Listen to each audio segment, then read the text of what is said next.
It was a night like any other for Samantha Josephson, a bright and ambitious 21-year-old college student with a promising future ahead of her.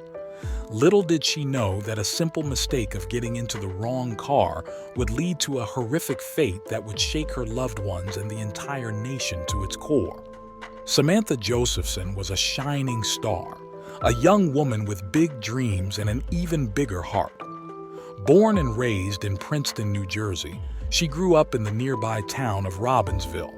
Samantha was a political science major at the University of South Carolina, where she excelled academically and had her sights set on attending Drexel University of Law to specialize in international law. With a full scholarship in hand, thanks to her impressive grades and tireless work ethic, Samantha was just weeks away from graduating and embarking on the next chapter of her life. Her passion for international law stemmed from her love of travel. During her time at USC, Samantha had the opportunity to study abroad in Barcelona, where she also explored the wonders of Madrid and Paris. Those who knew her best described her as a powerhouse, a young woman destined to make a positive impact on the world. On the fateful evening of March 28, 2019, Samantha made plans to go out with her roommate and friends in Columbia, South Carolina. Her boyfriend, Greg, who was supposed to join them, was back in his hometown at the time. Despite this, he encouraged Samantha to enjoy the night out, knowing she had been feeling down after hearing about a family member's failing health. The group hopped from bar to bar before settling at the Bird Dog Bar in 5 Points, a popular hangout spot for students. Throughout the night, Samantha stayed in constant contact with Greg, texting and begging him to make the 2-hour drive to be with her. Greg, however, reminded her of their plans to see each other the following weekend and stayed put. At around 2 a.m., Samantha decided to call it a night and head back to her apartment alone, opting to use Uber as she had done countless times before. Surveillance footage from outside the bar captured Samantha getting into a black Chevrolet Impala at approximately 2:09 a.m., wearing an orange shirt and black pants. After a brief phone call with Greg at 2:04 a.m., during which she informed him of her plans to head home via Uber, Samantha bid him goodbye and hurried into the waiting vehicle. Unbeknownst to Samantha, the car she entered was not her Uber, but a deadly trap set by a predator lurking in the shadows. Greg, ever the attentive boyfriend, tracked Samantha's location using the Find My Friends app to ensure she arrived home safely. To his growing concern, he noticed her moving in the opposite direction of her apartment. Initially, brushing it off as a potential detour to a friend's place, Greg texted Samantha to check on her well-being. His messages went unanswered and calls to her phone rang endlessly. The app showed his messages as delivered but unread, and then her location stopped updating entirely, an unprecedented occurrence in their relationship.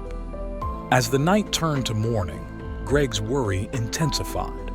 He reached out to Samantha's friends and roommate, desperate for any news of her whereabouts, but no one had seen or heard from her. Clinging to the hope that she might have simply left her phone in the Uber, Greg tried to get some rest, praying that Samantha would turn up safe and sound. But Samantha never made it home that night. Her roommates, gripped by fear, reported her missing the following morning.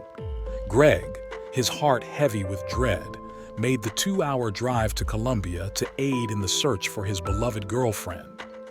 Less than 24 hours after Samantha was last seen on the surveillance video, a group of turkey hunters stumbled upon a grisly discovery in a wooded area 65 miles away from 5 Points, Samantha's lifeless body, bearing the marks of a vicious attack. The extent of the violence inflicted upon Samantha was staggering. Her body was riddled with more than 120 stab wounds, targeting her face, head, neck, upper body, leg, and foot. The deep gashes, likely caused by a double-bladed knife, and the evidence of her body being dragged into the woods painted a horrific picture of her final moments. The severity of her injuries led investigators to conclude that she had bled out within 10 to 20 minutes of the brutal assault. Samantha's autopsy revealed the shocking toll the attack had taken on her body. Dr. Thomas Beaver, who conducted the examination, noted that her body contained a mere 20 milliliters, 1.3 tablespoons of blood, a stark contrast to the typical 4 liters, 1 gallon, found in a healthy adult. The scarcity of blood made routine testing a challenge for the medical examiners. Despite the overwhelming odds against her, Samantha had fought valiantly for her life. The numerous stab wounds that penetrated her hands served as a testament to her desperate attempt to shield herself from her attacker's relentless onslaught. As the investigation into Samantha's murder unfolded, a chilling picture began to emerge. Surveillance footage from the area revealed the black Chevrolet Impala circling the block several times prior to Samantha's abduction, as if the driver were stalking the streets for a potential victim. It became clear that Samantha had unknowingly entered her killer's vehicle, mistaking it for her Uber. The actual Uber she had requested arrived shortly after, only to find her absent, prompting the driver to cancel the trip. Investigators theorized that Samantha's assailant had engaged the child-proof locks, trapping her inside the car and sealing her fate within minutes of her abduction. The day after Samantha's body was discovered, a breakthrough in the case occurred when officers spotted the black Impala driving through the very area where she had been kidnapped.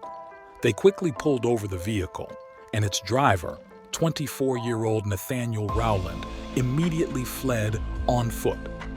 The officers swiftly apprehended him, and a search of his car yielded a wealth of damning evidence. Despite the presence of bleach and cleaning products, Rowland had failed to thoroughly erase the signs of his heinous crime. Bloodstains were still visible in the car, and the child locks were engaged, corroborating the investigators' theory. Most incriminating of all was the discovery of Samantha's cell phone, which Rowland had unsuccessfully attempted to sell to a pawn shop earlier that day, rejecting their offer of $125. As investigators delved deeper into Rowland's background, they uncovered a history of criminal behavior. A resident of the area, living in close proximity to where Samantha's body was found, Rowland had briefly attended South Carolina State University in 2017, but was no longer a student at the time of the murder. His prior felony arrest in October 2018 involved a carjacking and assault, where he had sold stolen belongings, including a PlayStation 4. Armed with a search warrant, police descended upon the home Rowland shared with his girlfriend, Maria Howard. There, they uncovered further evidence linking him to Samantha's murder, including a blood-stained white sheet retrieved from a garbage can, a roll of duct tape, and bleach wipes bearing traces of blood. The most damning piece of evidence was a two-bladed knife, its surface marred with what appeared to be blood. Forensic testing would later confirm that the blood found on the knife, the sheets, the car, and the bleach wipes all belonged to Samantha Josephson. Moreover, traces of her DNA were discovered beneath Rowland's fingernails, solidifying the physical evidence against him. Nathaniel Rowland was subsequently charged with kidnapping, murder, and possession of a weapon during the commission of a crime.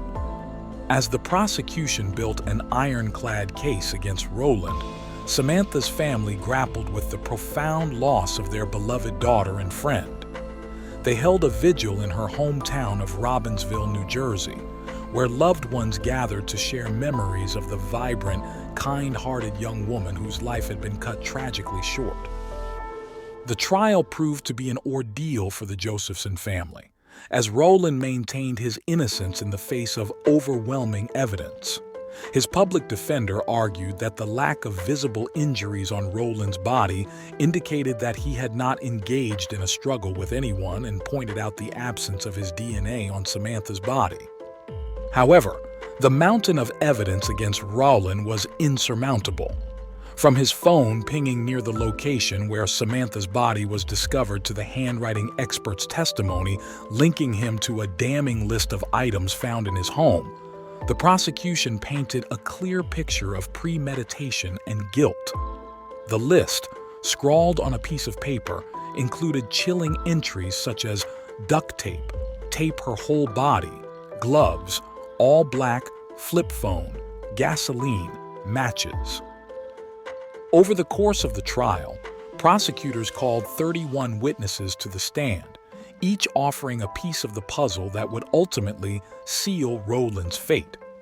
From eyewitnesses who saw him cleaning the murder weapon to the pawn shop owner he had attempted to sell Samantha's phone to, the evidence mounted. Even Rowland's ex-girlfriend testified that her daughter had blood on her shoe after being in his car shortly after the killing. In a mere hour, the jury returned a guilty verdict, and Nathaniel Rowland was sentenced to life in prison.